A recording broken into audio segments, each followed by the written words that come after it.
novo a gente vai para conscientização, né? Exato.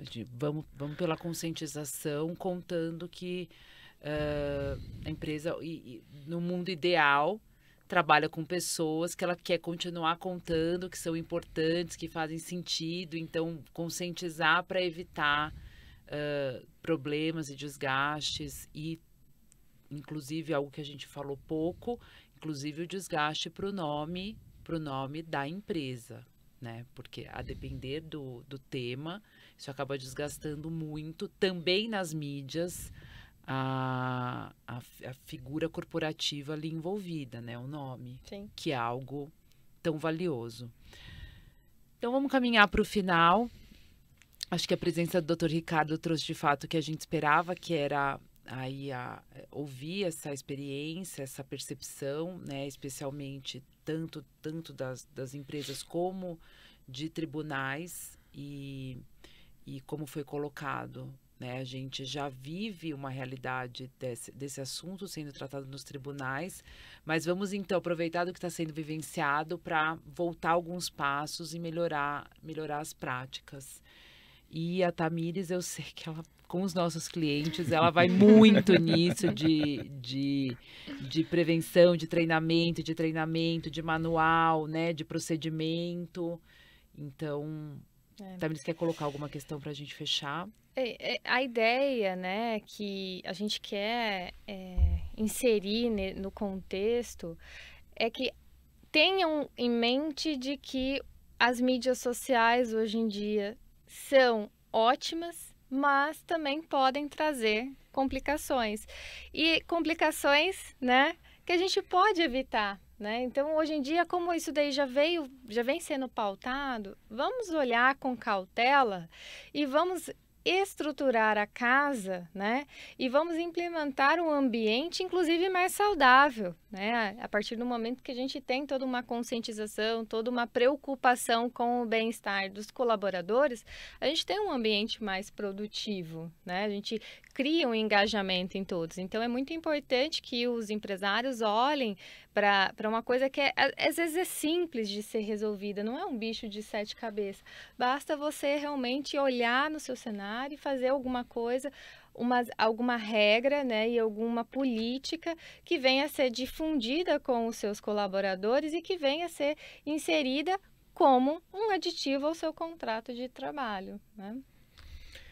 Eu concluo dizendo que a gente não pode ficar colocando, né, de novo aquela ideia, a culpa no judiciário. Ele tem a parcela de culpa dele, isso eu não tenho dúvida nenhuma. Mas para se chegar no judiciário, certamente a boa prática, o compliance, tudo que é preventivo deve ter em algum momento criado algum tipo de falha. Então, nós temos culturalmente um país que ele é litigioso por natureza.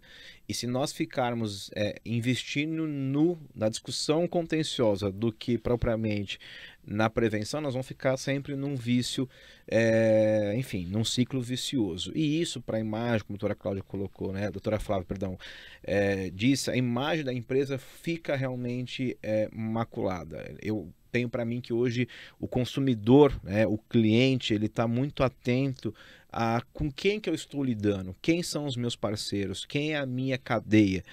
No momento que as empresas optam por descentralizar muito das suas atividades, o que é legal, não vamos dizer que não é, desde 2018 o Supremo assim reconheceu, mas a partir do momento que eu começo a descentralizar, eu começo a ter responsabilidade por esses terceiros, essas outras formas que eu estou trabalhando, alternativas do vínculo propriamente dito, porque em certa medida tudo está sendo relacionado ao meu nome, né? Ao meu nome empresa propriamente dito. Então, é muito fácil quando a gente vê na mídia, por exemplo, para pegar exemplos do início do ano, trabalho escravo na minha rede de produção.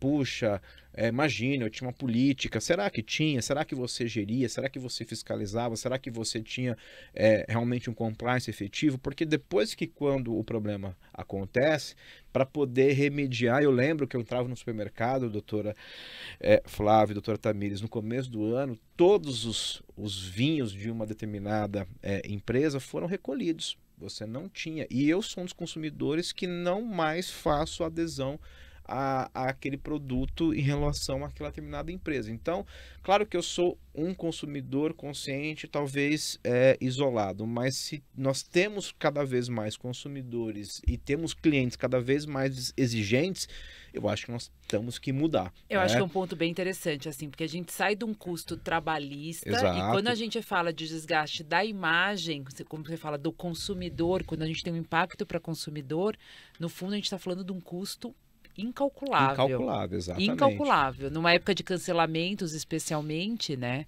E que até certo ponto, alguns fazem sentido, outros não, mas a gente tem esse impacto financeiramente, a gente sabe o tamanho dele, ou muitas vezes nem sabe o tamanho. Exato. Né? Então, a mensagem que fica parece que é algo muito caro. Não vou dizer que seja barato, né? Pelo nosso modelo de trabalho. Não vou dizer que não é barato, mas talvez seja um investimento necessário para que a gente, inclusive em termos de empresa, a gente consiga, né, lidar com o nosso consumidor, com o nosso parceiro, com o nosso cliente, não só aqui, como fora do país, já que hoje não há mais limite geográfico. Então, trabalhar, e qualquer empresa, né, trabalha com pessoas. A gente tem que pensar, acima de tudo, nas pessoas. E começando com o básico, né, que são as pessoas que trabalham para a gente.